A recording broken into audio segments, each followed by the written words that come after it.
नमस्कार, मैं गीता, आप देख रहे हैं खबर हिंदुस्तान। तो चलिए नजर डालते हैं अब तक की खबरों पर। भारत से भागने के बाद अब लंदन के घर से भी बेदखल होगा भगौड़ा माल्या। कर्ज के भारी बोझ तले दबे कारोबारी विजय माल्या की लंदन स्थित आलीशान घर से बेदखल किए जाने के आदेश पर रोक लगाने की अर्जी ब्रिटिश अदालत ने मंगलवार को खारिज कर दी।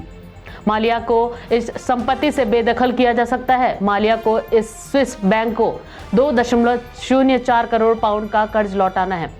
माल्या के लंदन स्थित इस घर में उनकी 95 साल की मां रहती है। अमेरिकी एयरपोर्ट्स पर आज से 5G लागू। अमेरिकी एयरपोर्ट्स पर 5G इंटरनेट सेवा बहाल होने के कारण अमेरिकी पहुंचने वाले उड़ानों पर ब्रेक लग सकता है। इस तकनीक के लागू होने का असर भारतीय विमानन कंपनी एयर इंडिया की उड़ानों पर भी पड़ा है। दरअसल 5G तकनीक की वजह से एयरलाइंस कंपनी एयर इंडिया ने 19 फरवरी यानी आज से भारत से अमेरिका के लिए उड़ान भरने वाले विमानों की सेवा में कटौती करने की बात कही है। एयर इंडिया ने ट्वीट कर लिखा, अमेरिका में 5G कम्युनिकेशन की तैनाती के कारण हम 19 जनवरी को कुछ फ्लाइट्स का संचालन नहीं करेंगे। समाजवादी पार्टी से टिकट नहीं मिलने के बाद इमरान मसूद बोले, मुझे कुत्ता बना दिया। यूपी विधानसभा चुनाव से पहले कांग्रेस छोड़कर समाजवादी पार्टी में शामिल होने वाले इमरान मसूद को अब सपा ने भी उन्हें टिकट नहीं दिया, जिससे वे नाराज हो गए। लखनऊ से सहारनपुर अपने आवास पर लौटने के बाद इमरान मसूद ने अपने समर्थकों को नसीहत दी। उत्तराखंड में फूटा कोरोना का बम, 84 ट्रेनी IAS सहित कर्मचारी हुए संक्रमित। उत्तराखंड में विधानसभा चुनाव होने वाले हैं, ऐसे में कोरोना संक्रमण के मामले लगातार तेजी से बढ़ने के चलते स्वास्थ्य विभाग की चिंताएं बढ़ गई हैं। वहीं मसूरी के लाल बहादुर शास्त्री राष्ट्रीय प्रशासनिक अकादमी में कोरोना का बड़ा विस्फोट हुआ है। प्रशासनिक अकेडमी के 84 ट्रेनी IAS अधिकारी और कर्मचारी एक साथ कोविड पॉजिटिव पाए गए हैं, जिसके बाद अकेडमी प्रशासन और स्वास्थ्य विभाग में हड़कंप मच गया है। पीएमओ ने प्रधानमंत्री के नाम और तिरंगे के इस्तेमाल को ठहराया जायज। पीएम केयर फंड के खिलाफ बॉम्बे हाई कोर्ट में दायर एक याचिका के जवाब में प्रधानमंत्री कार्यालय ने मंगलवार को कहा कि प्रधानमंत्री के नाम, तस्वीर के साथ साथ राष्ट्रीय ध्वज और प्रतीक चिन्ह की छवि के इस्तेमाल पर किसी तरह का कोई प्रतिबंध नहीं है। कांग्रेस अध्यक्ष विक्रांत की तरफ से डाली गई याचिका का विरोध किया गया और इसे खारिज करने की मांग की गई। मुस्लिम शख्स और हिंदू महिला को बजरंग दल के कार्यकर्ताओं ने ट्रेन से जबरन उतारा। मध्य प्रदेश के उज्जैन में बजरंग दल के सदस्यों ने एक साथ यात्रा कर रहे एक मुस्लिम पुरुष और एक विवाहित हिंदू महिला को अजमेर जाने वाली ट्रेन से जबरन उतार दिया।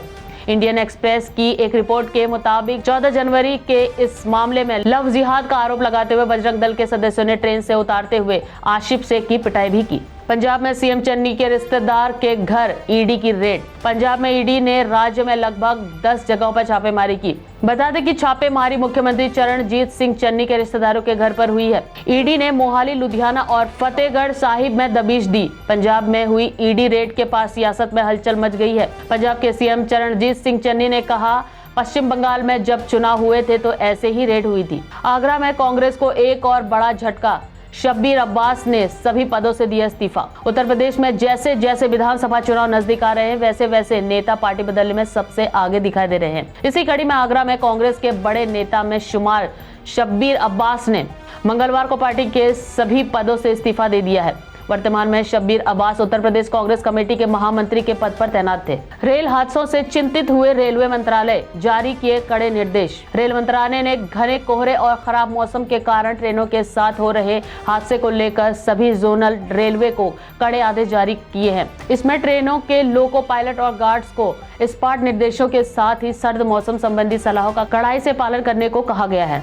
बेटे ने रची अपनी किडनैपिंग की साजिश, पिता से की 30 लाख रुपए की मांग। चेन्नई पुलिस ने एक 24 वर्षीय व्यक्ति को सिकंदराबाद से अपनी फिल्म प्रोजेक्ट के लिए खुद का अपहरण कर पैसे ठगने के आरोप में गिरफ्तार किया है।